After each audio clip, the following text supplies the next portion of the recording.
Hello friends, आज हम discuss करेंगे यूपी टेट 2018 का जो पेपर 1 था उसके भाग फर्स्ट बाल विकास एवं शिक्षण विधि को। तो पहला क्वेश्चन देखते हैं। इसमें कोहलर यह सिद्ध करना चाहता था कि सीखना जो है क्या है। एक ऐसी स्थिति है जिसमें व्यक्ति पशु से श्रेष्ठ है, या फिर स्वायत्त यादृच्छिक क्रिया है, या संज्ञानात्मक संकार्य है, या फिर परिस्थिति के विभिन्न अंगों का प्रत्यक्षीकरण है। तो इसमें जो करेक्ट ऑप्शन है वो ऑप्शन नंबर सी इसमें करेक्ट है। कोहलर सिद्ध क्या करना चाहता था कि सीखना या अधिगम जो है वो एक संज्ञानात्मक कार्य है। जो कोहलर ने सिद्धांत दिया उसके किस नाम से जाना जाता है ये भी पूछ लेता है। उसे अंतर्दृष्टि या सूझ का सिद्धांत भी कहते हैं। चलिए बढ़ते हैं अगले प्रश्न पर। किसी भी नई भाषा को सीखने के लिए कहाँ से प्रारंभ किया जाना चाहिए। मान लीजिए कोई नई भाषा बच्चे को सिखानी है तो सबसे पहले उसे क्या सीखना चाहिए। ऑप्शन नंबर ए है अक्षरों व शब्दों के मध्य साहचर्य से, या फिर वाक्यों में निर्माण से, या फिर शब्दों के निर्माण से, या फिर उपर्युक्त में से कोई नहीं। तो देखिए वाक्यों का निर्माण पहले बच्चा नहीं सीख पाएगा और ना ही शब्दों का निर्माण। तो जो उसके अक्षर हैं और शब्द हैं उसके मध्य जो है साहचर्य से ही बच्चा जो है कोई नई भाषा सीख पाएगा। तो करेक्ट ऑप्शन इसमें कौन सा है? ए वाला बिल्कुल करेक्ट है। अगला प्रश्न है समावेशी कक्षा में किस प्रकार का या के छात्र शामिल होते हैं। जो समावेशी कक्षा होती है इससे अक्सर क्वेश्चन पूछता है ना। तो इसमें देखिए करेक्ट जो आंसर है वो ऑप्शन नंबर बी है। जो समावेशी कक्षा होती है उसमें सामान्य और विशिष्ट दोनों टाइप के बच्चे होते हैं। अगर केवल विशिष्ट छात्र बोले वो गलत है। सी वाला ऑप्शन क्या कह रहा है? केवल सामान्य छात्र, ये भी गलत। मतलब जो समावेशी कक्षा होती है उसमें कई हर प्रकार के बच्चे होते हैं, सामान्य भी आते हैं और विशिष्ट भी। अगला प्रश्न है अधोलिखित में गणित संबंधी अधिगम क्षमता को कौन सा पद परिभाषित करता है। तो इसमें कह रहा है जो गणित संबंधी अधिगम अक्षमता, मतलब जो गणित संबंधी गणित सीखने में जो अक्षमता होती है उसे कौन सा पद यहाँ परिभाषित कर रहा है। नीरसता संबंधी दोष है, या पठन दोष है, या फिर गणना दोष है, या उपर्युक्त में से कोई नहीं। तो देखिए गणित से संबंधित है तो करेक्ट ऑप्शन आपको पता चल गया होगा, सी वाला इसमें करेक्ट है, गणना दोष। ठीक है, क्योंकि गणना दोष से संबंधित जो अधिगम होता है अक्षमता को डिस्कैलकुलिया भी कहा जाता है, डिस्कैलकुलिया। ठीक है, इसे कहा जाता है। और इस प्रकार के अक्षमता वाले बच्चों में क्या होता है, जो अंकगणितीय संक्रियाएं होती हैं उनको समझने में उसे क्या कठिनाई होती है। ठीक है, बढ़ते हैं अगले प्रश्न पर। अगर वीडियो आपको पसंद आ रहा है तो इसे लाइक और शेयर जरूर करिए और कमेंट करके जरूर बताएं। अगला प्रश्न है समावेशीकरण की सफलता के लिए क्या आवश्यक है। जो समावेशीकरण की सफलता के लिए क्या आवश्यक है। पहला ऑप्शन क्षमता निर्माण का अभाव आवश्यक है पूछ रहा है, या फिर अभिभावकों की भागीदारी का ना होना, या फिर अलगाव, या फिर संवेदनशीलता।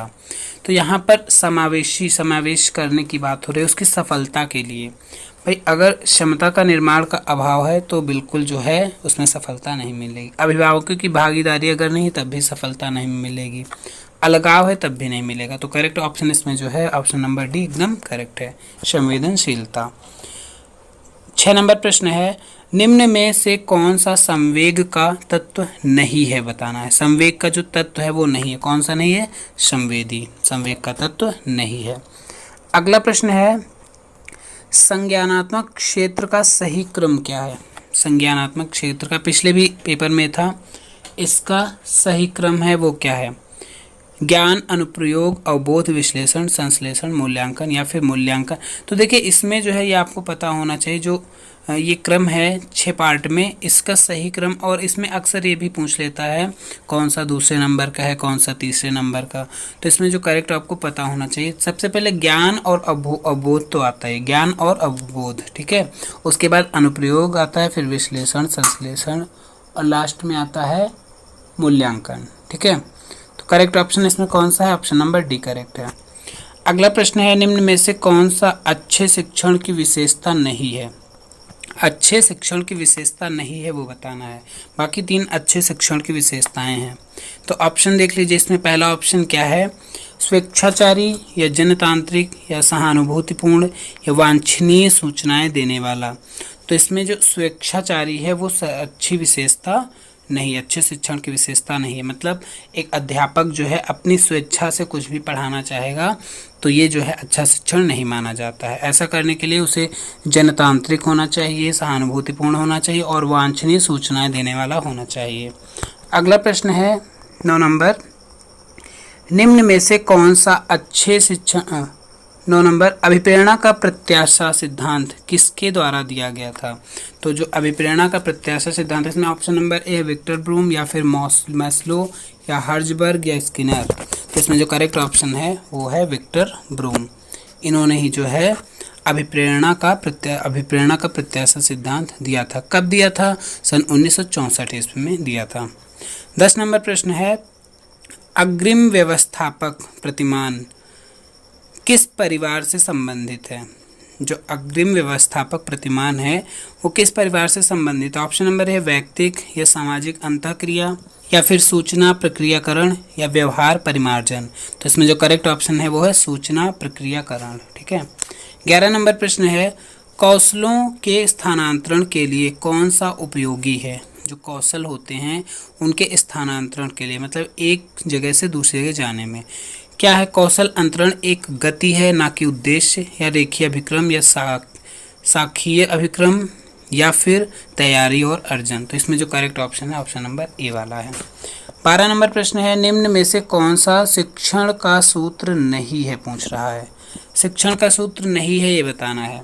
पहला है सरल से कठिन की ओर। देखिए कोई भी शिक्षण सूत्र होते हैं कुछ, तो यहाँ सरल से कठिन की ओर ये तो है ही है शिक्षण सूत्र, है ना। दूसरा ऑप्शन है अनिश्चित से निश्चित की ओर, ये भी शिक्षण सूत्र है। जब पढ़ाते समय क्या बच्चे को सरल से कठिन की तरफ ले जाया जाता है ना, और अनिश्चित से निश्चित की तरफ। दृश्य से अदृश्य की ओर, ये भी है शिक्षण सूत्र। निगमन से आगमन की ओर, ये शिक्षण का सूत्र में नहीं आता है। तो करेक्ट ऑप्शन इसमें डी वाला बनेगा। अगला प्रश्न है 13 नंबर, सूक्ष्म शिक्षण चक्र का प्रथम पद होता है। जो सूक्ष्म शिक्षण का चक्र होता है उसका प्रथम पद क्या होता है? तो देखिए सूक्ष्म शिक्षण के जो पद होते हैं 6 होते हैं ना। सबसे पहले क्या होता है भाई? योजना बनाएंगे जिसको प्लानिंग बोलते हैं ना। सबसे पहला प्लानिंग आता है। फिर क्या आता है? शिक्षण करेंगे उसको, मतलब टीचिंग करेंगे।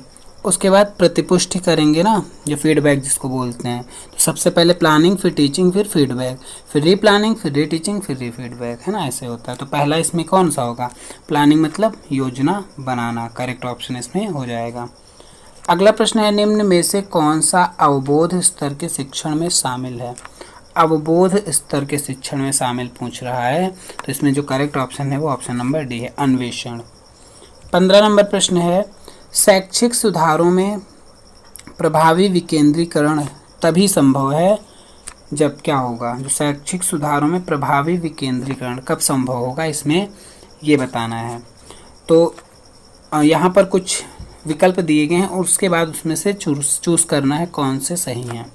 जब खंड और संकुल संदर्भ केंद्रों की भागीदारी बढ़े, या फिर स्थानीय संदर्भ व्यक्ति उपलब्ध हो, या फिर अध्यापकों के पास संसाधन और प्रासंगिक सामग्री भी मौजूद हो।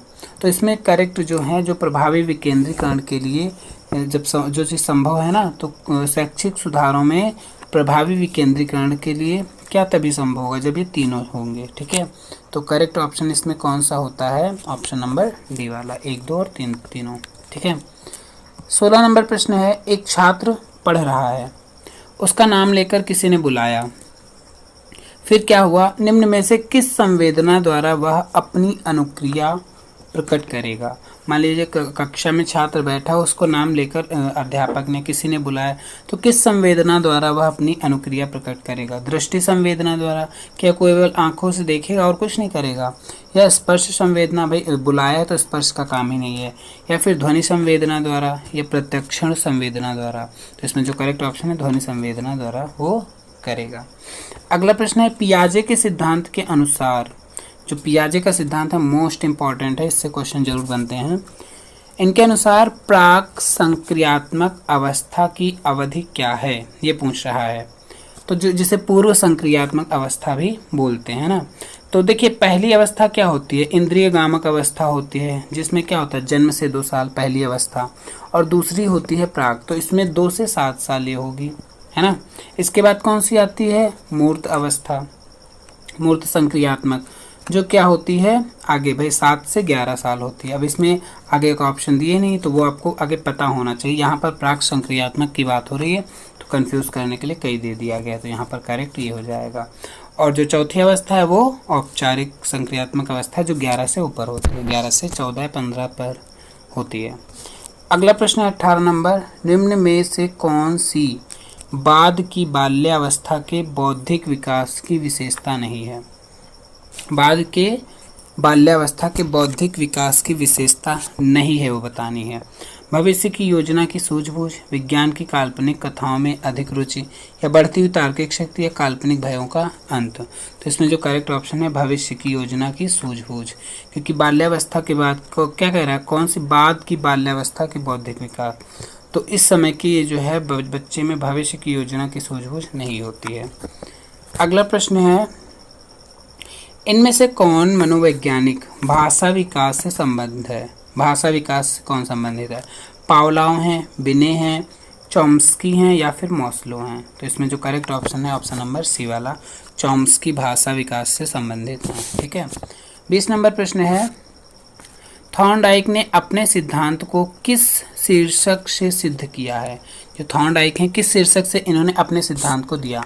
संज्ञानात्मक अधिगम, ये तो भाई इनका नहीं है, ये तो किसका है, जीन पियाजे जी का, या फिर अधिगम के प्रयास और भूल का सिद्धांत? तो इसमें करेक्ट ऑप्शन यही है, अधिगम के प्रयास एवं भूल का सिद्धांत जो है इन्होंने दिया है। 21 नंबर प्रश्न है, गिरोह अवस्था किस आयु वर्ग एवं विलंब विकास से संबंधित है? जो गिरोह की अवस्था है वो आयु वर्ग उसका बताना है ना। तो इसमें देखिए, पहला है 16 से 19 वर्ष एवं नैतिकता, या 3 से 6 वर्ष, या 16 से 19, या फिर 8 से 10 वर्ष एवं सामाजिकरण। तो इसमें जो करेक्ट ऑप्शन है ऑप्शन नंबर सी वाला एकदम करेक्ट है, 8 से 10 वर्ष एवं सामाजिकरण। कह रहा है किस आयु वर्ग जो है एवं विलंब विकास से संबंधित है। तो इसमें जो है 8 से 10 वर्ष के बालक की आयु वर्ग गिरोह की बात कर रहे हैं ना, गिरोह अवस्था ये होती है। अगला प्रश्न है, पियाजे के अनुसार संज्ञानात्मक विकास की तृतीय निम्न में से कौन सी? तृतीय अवस्था पूछ रहा है। अभी हमने चारों अवस्थाएं बताई ना भाई, एक कौन सी होती है? औपचारिक, वो तो लास्ट वाली होती है ना। पहली क्या होती है? इंद्रिय गामक या संवेगात्मक गामक अवस्था भी बोलते हैं। दूसरा है प्राक संक्रियात्मक या पूर्व संक्रियात्मक भी बोलते हैं। तीसरी क्या होती है? मूर्त संक्रियात्मक। और चौथी जो होती है वो औपचारिक।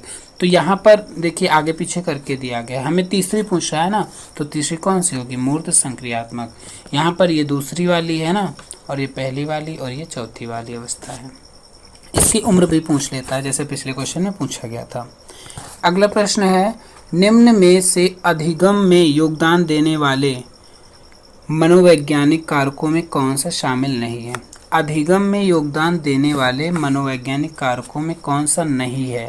तो 3 है इसमें और एक नहीं है। जो अधिगम होता है ना, किस पे डिपेंड करता है भाई? अधिगम की इच्छा है अगर, या फिर प्रेरणा है तब फिर नहीं होगा, या फिर रुचि है, या विषय वस्तु का स्वरूप है। तो जो अधिगम में योगदान ये 3 चीज़ें देती हैं। अभी अधिगम की इच्छा है तब भी अधिगम किया जाता है, प्रेरणा मिलती रहती है तब अधिगम होता है, रुचि होती है तब अधिगम, लेकिन विषय वस्तु का स्वरूप इसमें शामिल नहीं होता है। क्योंकि अध्यापक विषय वस्तु का स्वरूप चाहे जैसा हो, अध्यापक अगर चाहे तो उसे आसान बना के बच्चे को या अधिगमी को सिखा सकता है। अगला प्रश्न है 24 नंबर, निम्न में से सामाजिक मूल्य कौन सा है? सामाजिक मूल्य कौन सा है ये पूछ रहा है। पहला ऑप्शन है सहायतापरक व्यवहार, या फिर प्राथमिक लक्ष्य, या फिर मूल प्रवृत्ति, आक्रामकता की आवश्यकता। तो सामाजिक मूल्य है कौन सा है? वो सहायतापरक व्यवहार है सामाजिक मूल्य। अगला प्रश्न है 25 नंबर, पश्च अन्वेषण तथा साधन साक्ष्य विश्लेषण निम्न में से किसके उदाहरण हैं? तो ये उदाहरण है स्वतः शोध के। ठीक है। अगला प्रश्न है, सीखने के वक्र अभ्यास द्वारा सीखने की मात्रा, गति और प्रगति की सीमा को ग्राफ पर प्रदर्शित करते हैं। तो इसमें किसने कहा है पूछ रहा है, जो सीखने के वक्र हैं अभ्यास द्वारा सीखने की मात्रा और गति और प्रगति की सीमा को, इन तीनों को ग्राफ पर प्रदर्शित करते हैं। ये किसने कहा है? पहला ऑप्शन है स्किनर, बी ऑप्शन है रॉस, या फिर एबिंगहास या इनमें से कोई नहीं। तो इसमें करेक्ट जो ऑप्शन है डी वाला, इनमें से कोई नहीं, क्योंकि यह कथन किसका है, गेट्स व अन्य के द्वारा दिया गया कथन है। अगला प्रश्न है, निम्न में से कौन सा थॉर्नडाइक के अधिगम के प्राथमिक नियमों में शामिल नहीं है। देखिए थॉर्नडाइक के अधिगम के नियम जो इन्होंने दो प्रकार के नियम दिए हैं ना, एक प्राथमिक नियम, एक गौड़ नियम, ये जिसे बोलते हैं मुख्य नियम और गौड़ नियम। मुख्य नियम इनके 3 हैं, उनसे क्वेश्चन पूछता है हर बार। तो यहाँ पर देखिए प्राथमिक या मुख्य नियम बोलते हैं, ठीक है। प्राथमिक कौन कौन सा, इसमें कौन सा नहीं है, तो 3 हैं, वही 3 कौन से हैं, अभ्यास का नियम, प्रभाव का नियम, तत्परता का नियम। ये तीनों से रिलेटेड क्वेश्चन जरूर पूछा जाता है। अब नहीं है तो जाहिर सी बात है ए वाला इसमें नहीं होगा, ठीक है। तो जो इनके गौड़ नियम हैं वो भी जान लेते हैं, वो कितने होते हैं, 5 होते हैं। तो यहाँ पर जो पहला है वो उन्हीं में से एक है, ठीक है। 5 कौन कौन से हैं, एक बहु अनुक्रिया का नियम, मनोवृत्ति का नियम है, तीसरा आंशिक क्रिया का नियम, और एक होता है सादृश्यता का, और एक इसमें दिया गया है। अगला प्रश्न है 28 नंबर, अनुकूलित अनुक्रिया सिद्धांत किसके अनुकूलन पर बल देता है। जो अनुकूलित अनुक्रिया का सिद्धांत है किसके अनुकूलन पर बल देता है, तर्क पर बल देता है, या व्यवहार पर, या चिंतन पर, या अभिप्रेरणा पर। तो यहाँ जो अनुकूलित अनुक्रिया का सिद्धांत है वो देता है व्यवहार पर, ठीक है। बल देता किस पे है, व्यवहार पर बल देता है। अगला प्रश्न है 29 नंबर, क्रिया प्रसूत अनुबंधन का दूसरा नाम क्या है।